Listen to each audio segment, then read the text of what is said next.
Hey guys, Eddie here. I got my hands on a 2016 Mustang V6 convertible. This is a rental car and I thought I should show you guys all about it because it's a pretty cool car.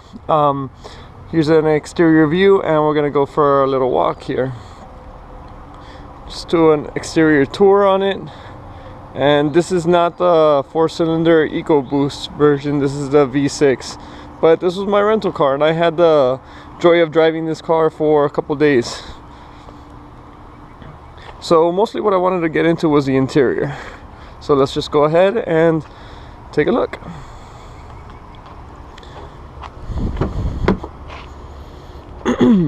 So the first thing I wanted to do was go over the quality. Here you can see the inside of the door. This is obviously a rental car, so it's beat up and I didn't try to clean it up or anything like that. But you could kind of see where if you were to get this car, you'd have some issues. This is hard plastic. This is soft touch here. And then it has some sort of cloth there. The actual aluminum here on this car is already scraped.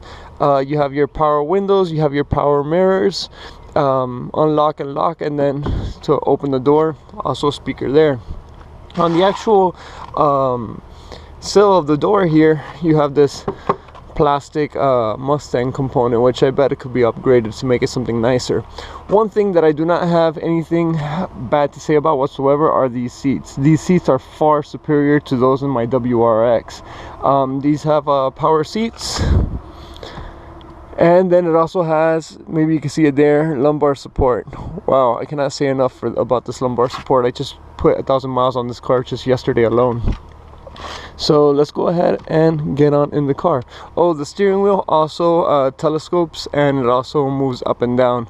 So it's quite a nice feature.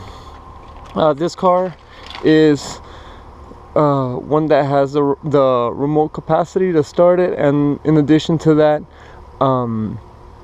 you basically don't have to turn it in. Turn it on with inserting a key. So let's go ahead and take a seat inside the car and let's have ourselves a look at the interior. The top here is this soft touch type of material. It looks like it's sewn in, but it does not feel like leather. I could be wrong. It has this fake carbon fiber texture here, which I think is quite nice. I don't have any issues with it.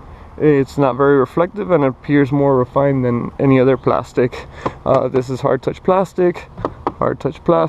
Here it has a little cubby hole for coins or such. Then you have a opener for the trunk, and that's about it that you can see on this side. You have your gauge clusters straight ahead that I'm going to show you in a moment. I'm going to go through the steering wheel with y'all. You have your little AC vents, which rotate as such. I didn't have any problems with that. And then on the center console itself, it has kind of a soft touch over here on the sides. This is obviously plastic and that's okay. The center actual hub here is all this hard touch, and I can see it becoming easily scraped with everyday use. This is obviously an automatic transmission car, given that it's a rental car. It has a little USB port here, as well as DC here. Then you have your e-brake. This is a nice little chrome. You're able to fit large sized large size cups in here, and it has a way to actually hug them so they don't move around during spirited driving. Then in the actual center here, you have your armrest and the little compartment where you do have another DC current, USB, and auxiliary jack. The passenger seat here is not it does not have all the electronic aids, but that's okay because that's just your passenger. In here you have your other storage compartment, but I don't know if you can, if this shows well in the video. This is pretty scraped up here, so this is not going to survive long-term use. This panel here also has that fake carbon fiber, like a woven mesh type of look to it. However, it's hard. You have your little Mustang logo here, and then another AC vent over there. And this is like a soft touch material over here. So that's basically the simple layout of the car with regards to the materials. So let's go ahead and not necessarily start it up, but let's go through some of the menus. So here's the engine start and stop. You have your little Mustang logo comes on. The car is already complaining to me about the stuff that's going on with it, so let me go ahead and close the door. I'm not gonna start the car, so where's the OK? OK is right here. All right.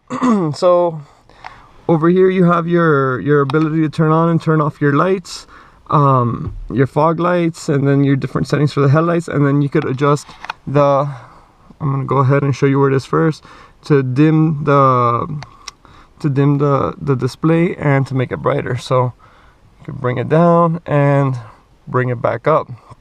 Okay, something funny I find in this particular dash is that over here, I'm gonna pull you a little bit closer. That's not gonna work. Right over here, you can see how it says revolutions per minute instead of RPMs. That's the first time I see that in a car. But the funny thing about that is that when you go over here to this side, instead of saying miles per hour, it says ground speed. I think that's a little bit odd. So here's my one of the home displays that I chose while I was driving this car, and this was my drive yesterday, that I drove 12 hours. I put on 805 miles on the car. This is mostly freeway, and the average miles per gallon was 25.9. That's not very good, at least in my opinion. This car does weigh about 3,700 pounds, but that's not very good gas mileage. So the way that you adjust this particular center screen is by utilizing this little keypad that's over here on the steering wheel. You have a lot of buttons on the steering wheel. You have no shortage of buttons whatsoever. So let's go ahead and start walking through this so you can see what are the components of this little screen here. This is pretty convenient actually. So I'm gonna go over to the main menu where you're able to see the gauge mode. It tells you how many miles you have till you're empty, your tire pressure. Then it gives you other details like your air to fuel ratio, which you could just take a look as such. Boost.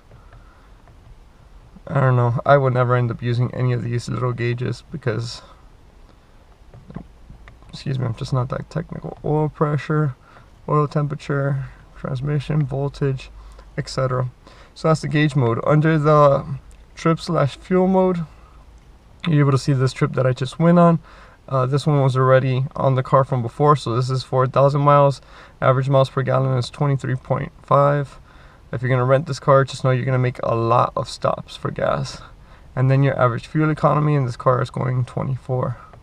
And then your fuel history, etc. So that's basically that. Then driver's assist, it has a little screen for auto engine off, and then you could adjust your settings. If you go to the vehicle, you can change the alarm, the lighting, locks, oil life reset, and remote start. So I'm just fiddling with it, and then remote open on the windows. That's pretty cool. Wiper controls. Okay, and then this car is equipped with the My Key system. This particularly bothered me because I guess the key that was given to me was not the master key, so the volume on the radio was limited to about halfway. So you drop the top on this and you can't hear the radio. So distance, how you want to change this, temperature, tire pressure, and whatever language. I wouldn't change it to French because I'd bother a couple people in the town that I'm living in now when I return it. So that's basically this main menu screen, and then all this is adjusted with these particular buttons right here. Okay, cruise control is with these particular buttons right here.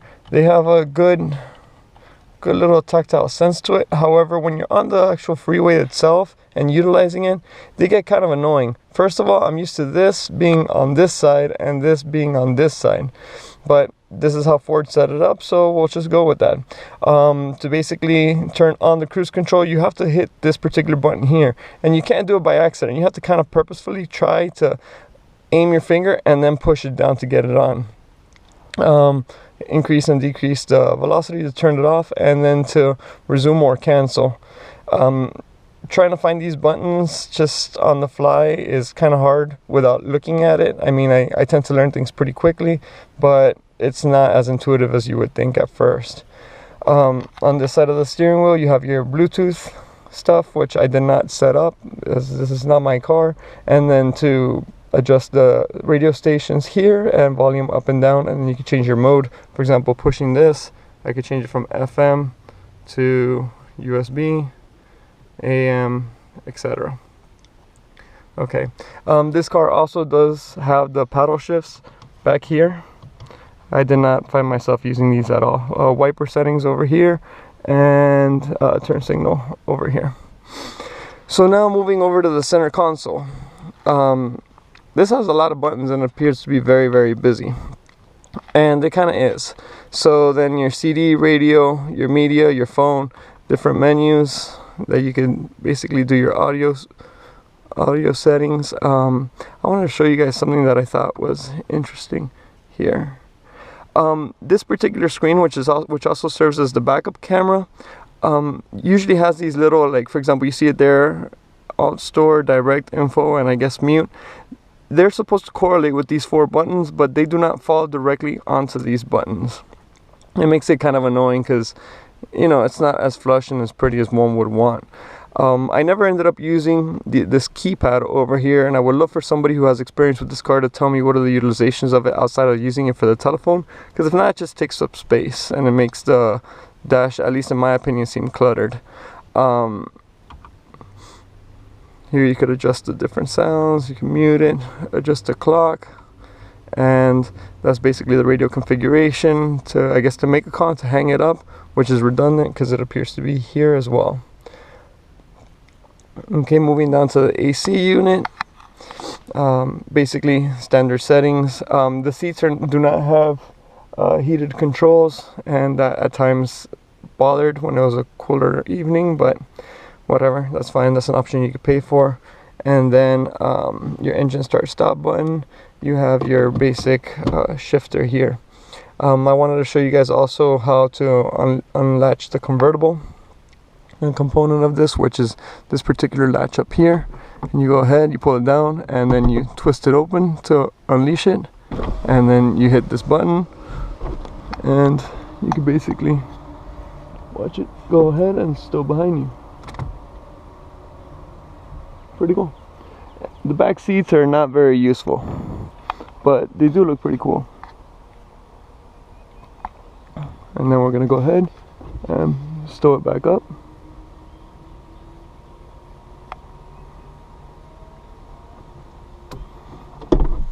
It's pretty quick. I did not look at how fast you need to be driving to engage the convertible, or as well as bring it back up, but that's basically a simple tour of the Mustang V6.